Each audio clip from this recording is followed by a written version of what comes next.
What's up mga ka-Jungers? Welcome back sa aking YouTube channel. At kung bago lang po kayo dito sa aking channel, ako po ang inyong ka-Jungers na si Erwin. At welcome po dito sa ka-Jungers TV, ang istorya ng isang junk supporter dito sa Pilipinas.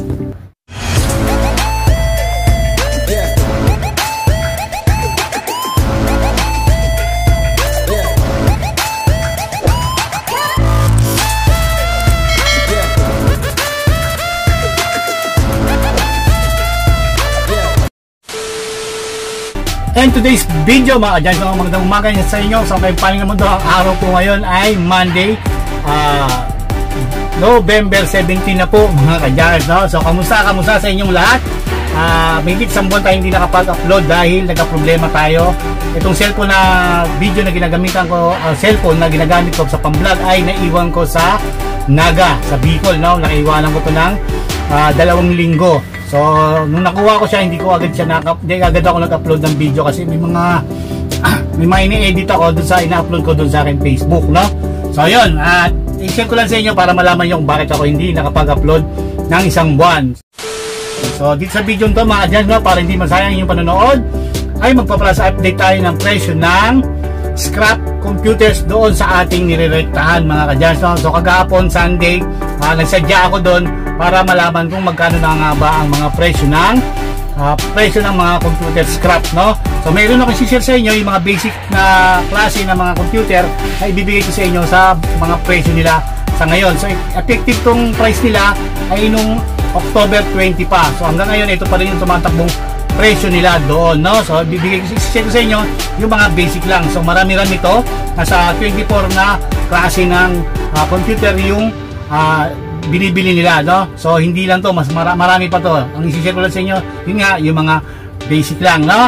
So sa mga bago at nagsisimula pa lang, gawin nyo lang yung tong guide, ipagkumpara nyo lang to sa mga bago at nagsisimula pa lang, ipagkumpara nyo lang to doon sa mga, nakalimutan ko yung mga linya ko. So pagkumpara nyo lang ito doon sa mga nirerektahan nyo o naghahakot sa inyo, no? Pagkumpara nyo lang itong price to. Pag gusto nyo rumekta dito sa malaking sa rektahan ng mga computer ay message nyo lang ako at hindi po libre yan, no? So may share ko po kasi sa inyo kung saan lugar yan at di naman kamahalan yan, no? So yun, kasi iba iniisip nila libre, no? Hindi libre yun, pero mura lang yun, no? Para malaman nyo kasi business yan, alam nyo na. So yun, no? Dami ko ng dada. So kung handa na kayo, hawak na yun ng ballpen, lapis at papel.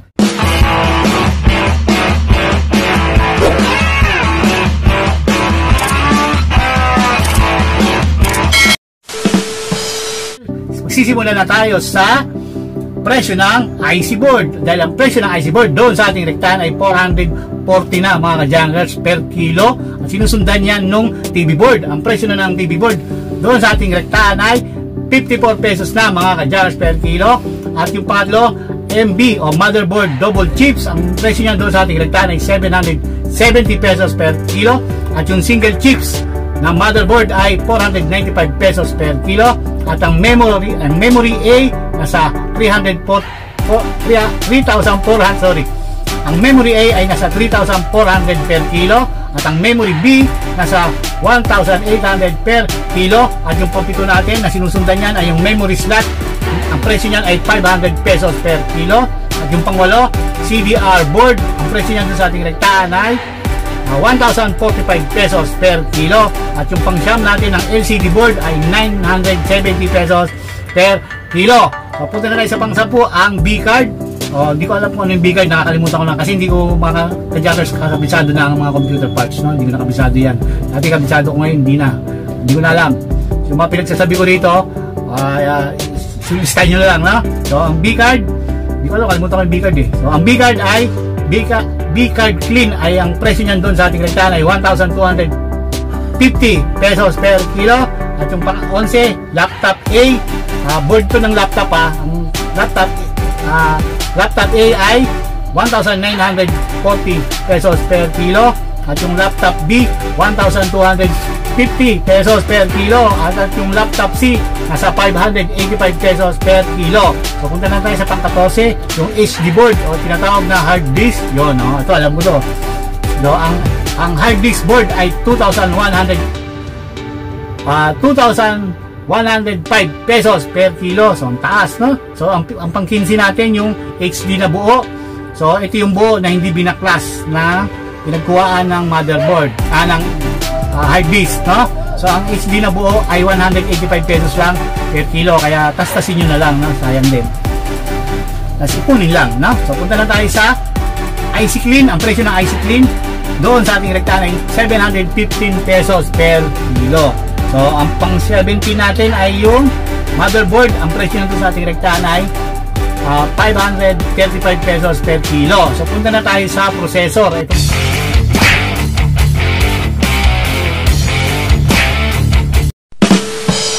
Itong babanggitin ko mga ka-jungers, ito na yung processor na mga mamahal na presyo, no? Ito yung mga pinaka-puso ng motherboard, no? So ang babanggitin ko sa inyo ay yung processor na gold. Ang presyo niyan doon sa ating rektahan ay 28,000 pesos mga jungers per kilo. So napakataas nito. So sinusundan niya nung processor na iBlock. Ang presyo niyan doon sa ating rektahan ay 12,000 pesos per kilo. At yung processor na Cyrix nasa 18,500 pesos per kilo, ang tataas. At yung processor na tinatawag nila na Batik ay 11,000 pesos per kilo. At yung AMD ay 11,000 pesos per kilo. At yung processor na P4 nasa 11,430 pesos per kilo. At yung panghuli natin na processor na Green, ang presyo niya sa ating rektahan ay 3,330 pesos per kilo. So yan po lahat ang mga nabanggit ko ay gawin nyo lang yung guide, ipagkumpara nyo lang yan doon sa mga umahakot sa inyo o inyong pinagdideliveran mga ka-jungers, no? So mga nabanggit kong presyo na 24 na klase na to ay basic pa lang to na binibili nila doon sa ating rektahan. Marami pa po yan mga ka-jungers, no? So yun, at abangan nyo sa susunod nating pag i-update ay yung sa presyo naman ng Tanso, no?